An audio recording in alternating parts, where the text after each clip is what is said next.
Ever heard of a place called the Forgotten Coast? Sounds kind of peaceful, huh? Right, like That- somewhere you'd go to escape, get away from it all. Yeah, definitely. Well, tucked away on this stretch of Florida's Gulf Coast, Mm-hmm. there's a community that's holding on to the memory of a really dark moment.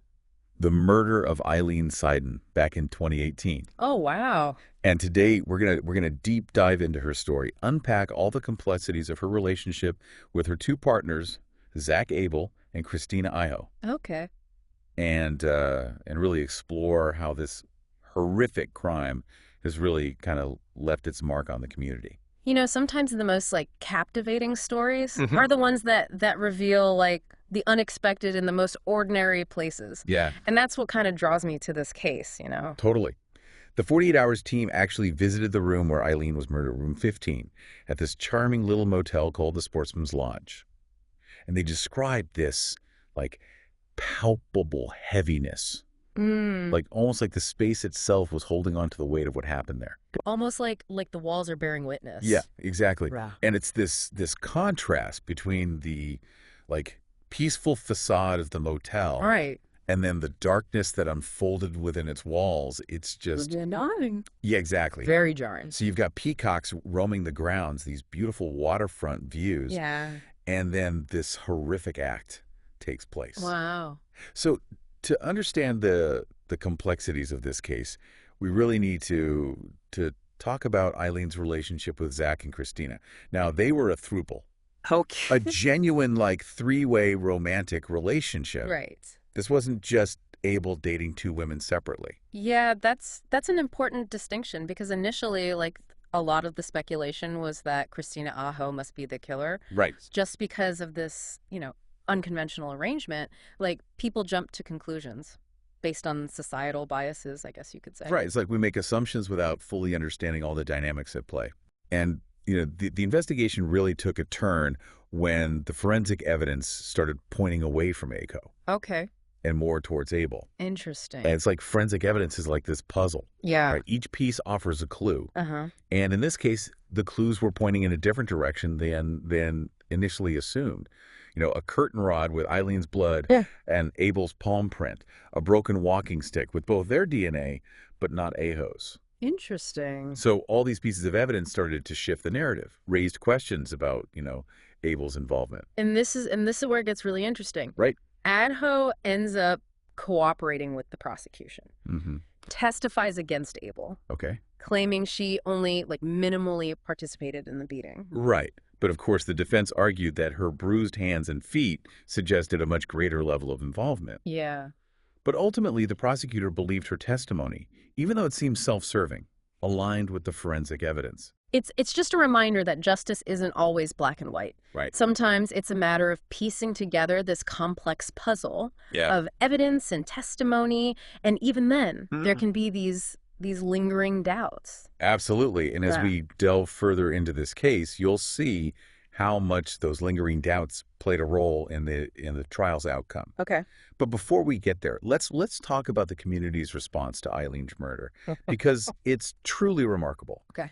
You wouldn't necessarily expect a place dubbed the Forgotten Coast Right. to rally around a stranger in such a profound way. Yeah. But that's precisely what happened. Wow. Near where Eileen's body was found, locals created this simple memorial, Mm. a poster with her photo, artificial sunflowers, Oh, wow. which were her favorite, and a heartfelt message. Franklin County will never forget Eileen. That's powerful. And they've maintained this memorial for 6 years. Wow. It's incredible. That's amazing. And it wasn't just a memorial. There was this local woman, Debbie Jordan. Okay. She was so moved by Eileen's story that she gathered signatures on cards and sent them to Eileen's sister and friends. Wow, that speaks volumes about their empathy. Right. That desire to offer comfort to those who are grieving, even if they're strangers. Yeah. It's like they adopted Eileen as one of their own. And there's this one more detail that really struck me. The motel owner, Miss Etta, shines a light outside room 15 every night in Eileen's memory. Every night. Every night. Wow. It's such a small gesture, but so profoundly meaningful. It really is. It's like this nightly ritual of remembrance, Yes, just acknowledging the life lost and refusing to let it be forgotten. exactly. And it really speaks to the emotional toll that this case has taken on, those who were closest to it. Yeah. And the 48 Hours episode actually features an interview with Eileen's sister, Francesca, and her raw grief is just palpable. I can only imagine. You can just feel her pain as she talks about her sister and her refusal to hear the gruesome details of the murder. It's understandable. What's really striking is that even in her grief, Francesca's determined to speak out, as a Right. voice for her sister and her family. Yeah. But she also sets really clear boundaries about what she can handle emotionally, which is totally understandable. Absolutely. And it's clear that the interviewer, Peter Van Sant, was very sensitive to her needs during the conversation. Oh. And then we also hear from Eileen's best friend, Ally, who was initially hesitant to be on camera. Okay. But Allie's perspective is actually crucial Oh, okay. because she provides insight into the abuse that Eileen endured in her relationship with Zach and Christina. Wow. And her testimony helps us understand why it was so difficult for Eileen to leave, which is a common and heartbreaking reality for victims of domestic abuse. It's so easy to judge from the outside Right. and wonder, well, why didn't she just leave? Yeah, exactly. But Allie's story really paints this picture of manipulation and control and fear. It really highlights the fact that abuse isn't always physical. Right. The emotional and psychological damage can be just as devastating. Absolutely. Control and manipulation, those are hallmarks of abuse. Right. The abuser might isolate the victim from friends and family, Yeah.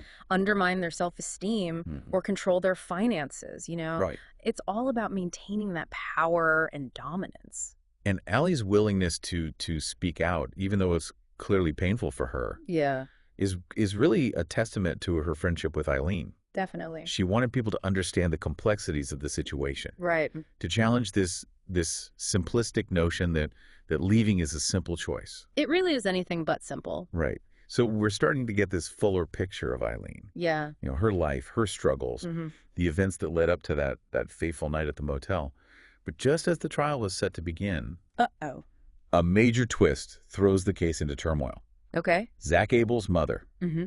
Kimberly Flark, Yeah. who was prepared to testify on his behalf, suddenly dies Oh, wow. of natural causes. And this was a devastating blow to the defense. I bet. Their attorney believed that Kimberly's testimony could have humanized Abel in the eyes of the jury, Yeah. potentially even influenced the outcome of the trial. She might have offered insights into his childhood, his struggles, his relationship with Eileen. We'll never know. We'll never know. That's life sometimes. Yeah. Unpredictable. Absolutely. So despite this setback, Abel chose to proceed with the trial. Mm. And that decision would lead to, well, kind of a dramatic courtroom showdown, shocking statements, and a judge's unwavering stance on justice. But we'll dive into all of that in part 2. But for now, what stands out to you about Eileen's story so far? What are your initial thoughts on the complexities of the case and the community's response? We'll pick up the conversation there in our next deep dive. Okay, sounds good. Welcome back. So as we delve deeper into Eileen's story, Yeah. I think it's really important for us to kind of understand the dynamics Yeah. of domestic abuse Right. and the challenges that victims face. Definitely. And Allie's testimony in that 48 Hours episode, it really shed light on this aspect. Yeah, it's so easy to sit back and wonder, like, why didn't she just leave? Right. But Allie really explained that leaving an abusive relationship is rarely simple. Right. I mean, think about it.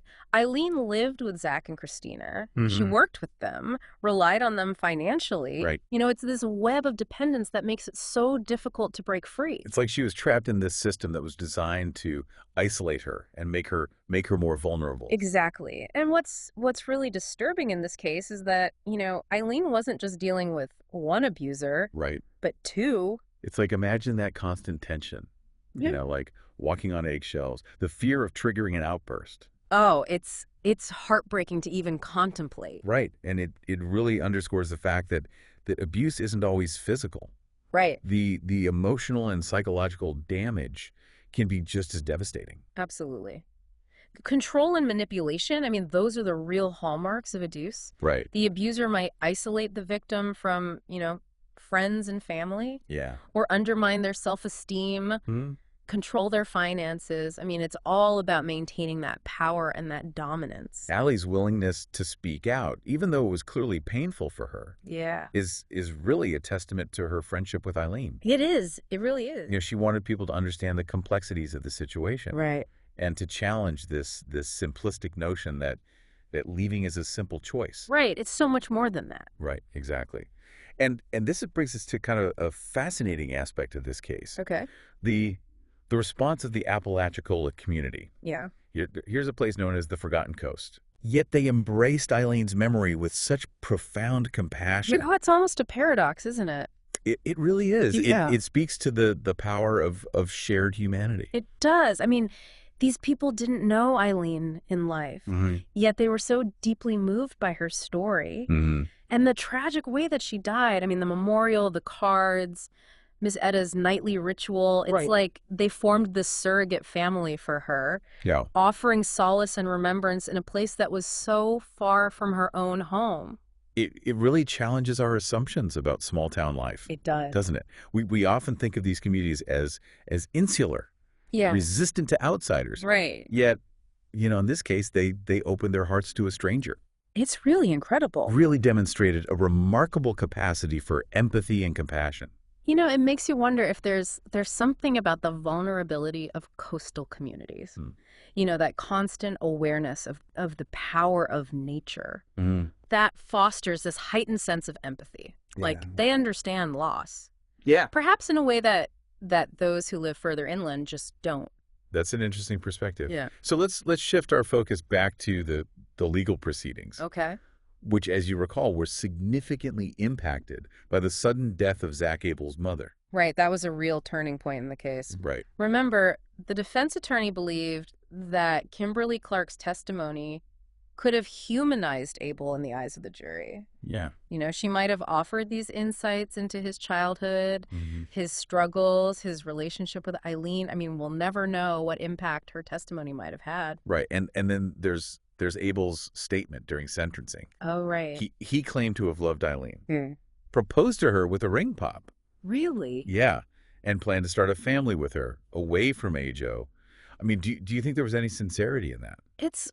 It's hard to say. I mean, on one hand, people do sometimes reveal their true emotions in moments of crisis. Right. But on the other hand, facing a life sentence, it's understandable that he might grasp at any straw. Right. Even if it means, twisting the narrative to portray himself in this more sympathetic light.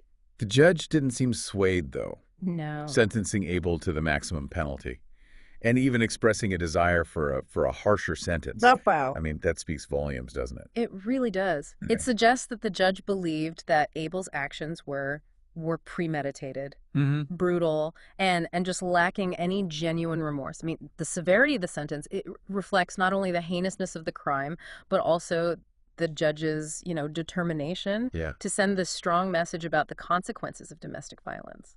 And then there's Christina Aho, who received a 25-year sentence. Okay. Remember all the talk about her powerful father? Yeah. And how he might use his influence to get her a lighter sentence? Yeah. Well, the reality was actually quite different. Oh, really? Her father, a lawman, actually turned her in. Wow. And ensured that she faced consequences for her actions. That's really something. It challenges our expectations, doesn't it? It does. We often assume that those in positions of power, they'll protect their own, right, even when they've done wrong. But in this case, justice prevailed, regardless of family ties. It's a reminder that accountability should apply to everyone. Yeah. Regardless of their social standing or connections. Absolutely. And it also highlights the complex emotions involved in cases like this. Yeah. I mean, imagine the conflict that Ajo's father must have felt. Right. The struggle between his love for his daughter and his duty to uphold the law. Right. So we see these intertwined themes of justice and accountability and the complexities of family relationships playing out in this case. Right. But what about Eileen? Her voice is often lost in the legal battles. Right. And the focus on the perpetrators. Yeah, how do we make sure that her story is remembered? Exactly. Not just for the tragic way she died, but for the life that she lived. That's a crucial question, and it's one that we'll explore further in our final segment. Okay. As we reflect on the broader implications of Eileen's story and what we can all learn from this tragic case. Right. Stay with us as we continue our deep dive. Welcome back to our final segment. It's been a heavy journey, hasn't it? It really has. Exploring the darkness of domestic abuse, the complexities of the legal system, Right. and then the surprising compassion of this community that's grappling with this horrific crime. It's been a lot. As we reach the end of our deep dive, what lingers for you? I think the question that keeps coming back to me is, what can we as individuals, as a society, take away from Eileen's experience? Right, because it's easy to just feel overwhelmed by the tragedy of it all. It is. But I think you're right. There are valuable lessons to be learned here. Yeah, I think one of the key takeaways for me is just the importance of recognizing those subtle signs of abuse. Right, because often it's not as overt as physical violence. No, it's not. Right, it could be emotional manipulation, financial control, isolation from loved ones. Exactly. All those insidious tactics that just gradually erode a person's sense of self. And make it incredibly difficult to leave. Right, and Allie's testimony was so powerful in illustrating this point. It was. She helped us understand that leaving isn't just a matter of packing a bag and walking out the door. Right. It's a complex process. It is. Often fraught with fear, with guilt. Right. This feeling of being trapped. Absolutely. And we can't forget that Eileen was dealing with two abusers. Right. Not just one. And that adds a whole other layer of complexity to it. It does. It makes it even harder to recognize those patterns of abuse and to find a way out. It's a stark reminder that we need to be more aware. We do. More educated about the dynamics of domestic abuse. Definitely. Because it's not always as clear-cut as we might think. No, it's not. And this brings me to another crucial point. We need to challenge those societal norms. Yeah. That perpetuate the silence around abuse. Right. We need to create this culture where victims feel safe and supported to speak out, to seek help without that fear of judgment or shame. The response of the Apalachicola community really offers this inspiring example of how we can do better. I agree. They chose to embrace Eileen, even though she was a stranger to them. They did. And they created this space for remembrance, for healing, for shared grief. It's almost as if they understood that their compassion could, in some small way, counter the darkness that took Eila's life. Yeah, they refused to let her be forgotten. They didn't. And that brings me to the final thought I want to leave everyone with. Eileen's story is a tragic reminder, right? Yeah. Of the fragility of life. Yeah. The hidden struggles that so many people face, and the devastating consequences of unchecked abuse. That really is a powerful story. But it's also a testament to, the power of compassion. Right. The resilience of the human spirit. Yeah. And really the possibility of finding light even in the darkest of places. It gives me hope. So if this deep dive has resonated with you at all, I encourage you, take action. Please do. Educate yourself about the signs of abuse, support organizations that work to combat domestic violence. Yes. And most importantly, be a compassionate listener for those who might be struggling in silence. Absolutely. You don't have to be an expert to make a difference. A kind word, a listening ear. Yeah. A simple act of support can sometimes be the lifeline that someone needs. That's so true. And with that, we conclude our deep dive into the story of Eileen Seiden. If you found this exploration thought-provoking, we invite you to subscribe to the deep dive for more insightful journeys into captivating stories. And if you or someone you know is experiencing domestic abuse, please reach out for help. The National Domestic Violence Hotline is available 24/7 at 1-800-799-7233. You are not alone.